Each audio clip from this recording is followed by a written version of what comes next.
Ustedes ya lo están viendo, gracias a la magia digital. Estoy transmitiendo en varias ocasiones videos desde París en la cobertura de los Juegos Olímpicos. Y desde luego también ofreciéndoles a ustedes, lo seguiré haciendo, algunas cápsulas informativas de recreación cultural que espero que contribuyan también con pues la idea, igual que significa con la comunicación como uno de los principales objetivos, que es estar en el propio lugar. Aquí en la Ciudad de México, habiendo grabado algunos videos, justamente por esa ausencia, me he impuesto también el trabajo de ofrecerles a ustedes distintas expresiones artísticas, la pintura, la escultura, la política y la literatura, para hablar de algunos de los aportes universales que Francia le ha dado al mundo. Y uno de ellos, una de las expresiones literarias más renombradas desde mi punto de vista, es la obra de Gustavo Flaubert o Flaubert. Este libro se los recomiendo a ustedes mucho. Es La pasión de escribir. No es una obra como las que él hizo, Salambó, por ejemplo, o La educación sentimental, menos aún Madame Bovary, que es, digamos, el emblema importante de la literatura realista del tiempo en que a Flaubert le tocó vivir.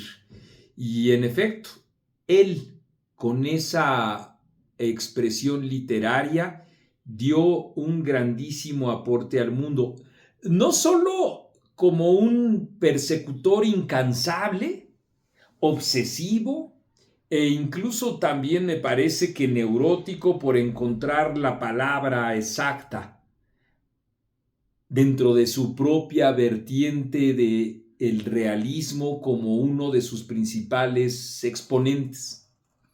La palabra exacta y su persecución permanente es la que implica el esfuerzo intelectual sistemático de acercarse a el reflejo más exacto de una determinada verdad, contexto, historia, vida, que a final de cuentas nos remite en esa obsesión al realismo.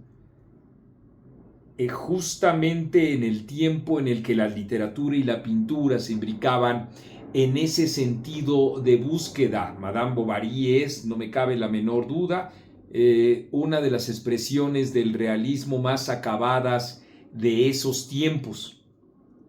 Flaubert fue justamente uno de esos persecutores, como he dicho, del vocablo exacto para representar el realismo de los contextos de la sociedad burguesa que él siempre discutió, que él siempre cuestionó, incluso de manera obsesiva, porque en efecto a él le parecían los viejos, en ese entonces, recalcitrantes atavismos de la expresión humana, del amor, de las relaciones personales, etcétera, un conjunto de normas que contravenían con la misma realidad. Era irremediable para un hombre cuya búsqueda obcecada es el realismo, fue el realismo, encontrarse con esa tensión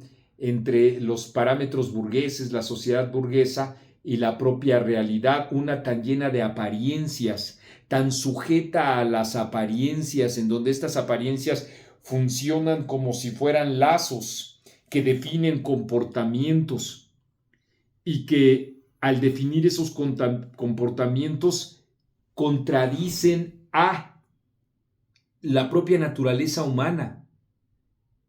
Madame Bovary es eso, la visión del romanticismo contradicha con el matrimonio y su vida cotidiana. Los devaneos utópicos, vivenciales, que le dejaron de significar el oxígeno para la vida cotidiana y le abrieron la puerta, es decir, rompieron los lazos de esos atavismos que he comentado para llevar a cabo una relación que con mucho contravenía con los valores de aquellos 1800, segunda mitad de esos 1800, que definían justamente a esas apariencias o a ese sistema de valores que para Flaubert era eso, simplemente la apariencia. Y cómo a final de cuentas el trágico destino de Madame Bovary significó el trágico destino de una realidad que pretende ser subsumida, ocultada, minusvalorada y barrida por las propias apariencias de estas sociedades burguesas. Por eso él mismo se convirtió en un extraordinario y febril seguidor de Víctor Hugo, porque justamente representaban las grandes obras de Víctor Hugo, las enormes contradicciones que subyacen, que son inocultables a final de cuentas, se abre paso la realidad de este tipo de sociedades. Estoy hojeando para decirles a ustedes, a ver si lo encuentro, pues el tipo de cartas que él llegó a escribir, desde luego a Luis Collet, que es, digamos, su referente amoroso, pero les decía a Víctor Hugo, ¿cómo agradecerle, Señor, su magnífico presente y qué puedo decir? Es usted es el más grande honor que he recibido en mi casa. No le ocultaré, pues, Señor, cuando vivamos, ha halagado la orgullosa debilidad de mi corazón como si hubiera escrito el buen Racine.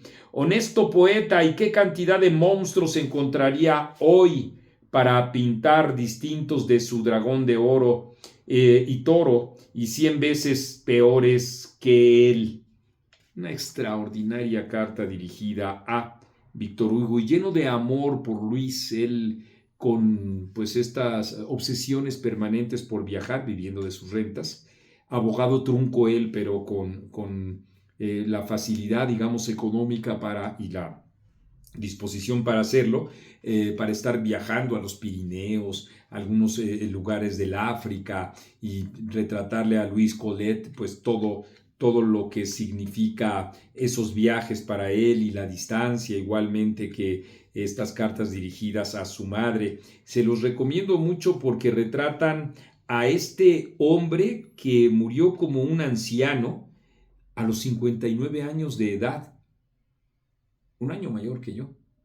Como un anciano, digo, habiendo vivido situaciones de fragilidad extrema. Él padecía de epilepsia, una enfermedad que intentó esconder durante buena parte de su vida y a final de cuentas una hemorragia cerebral fue la que le interrumpió definitivamente su vida a este hombre. Hay una frase que a mí me gusta mucho, está dirigida, es un devaneo, una reflexión dirigida a la señorita Leroyer de Chantepie, en donde dice: ¿ha notado usted cómo amamos nuestros dolores? Usted se aferra a sus ideas religiosas que le hacen sufrir tanto. Yo a mi quimera de estilo, que me gasta el cuerpo y el alma, esa obsesión de la que les hablo a ustedes, por reflejar con todo realismo en la literatura la circunstancia de la vida. Pero tal vez no valgamos algo sino por nuestros sufrimientos, que son todos aspiraciones, dice Flaubert.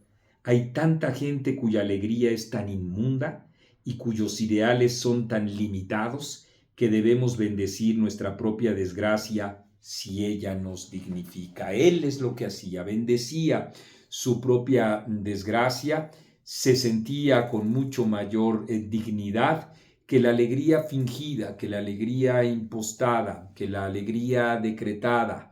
Él encontraba en todo caso, si me permiten este juego de palabras, alegría en el reconocimiento de sus propias persecuciones que le implicaban sufrimiento y dolor también. Así es como él encontró buena parte de la inspiración, porque ésta existe en efecto solo a través del trabajo continuo que es el que él tenía. Y gracias a ese tesón, a ese trabajo continuo, imagínense, de los 11 años a los 59, es decir, un periodo de 48 años de búsqueda permanente por ese vocablo exacto, por esas atmósferas realistas, es que nos ha legado a unas de las obras más importantes de la literatura universal. Qué bueno que hayamos tenido en la humanidad a Gustavo Flaubert.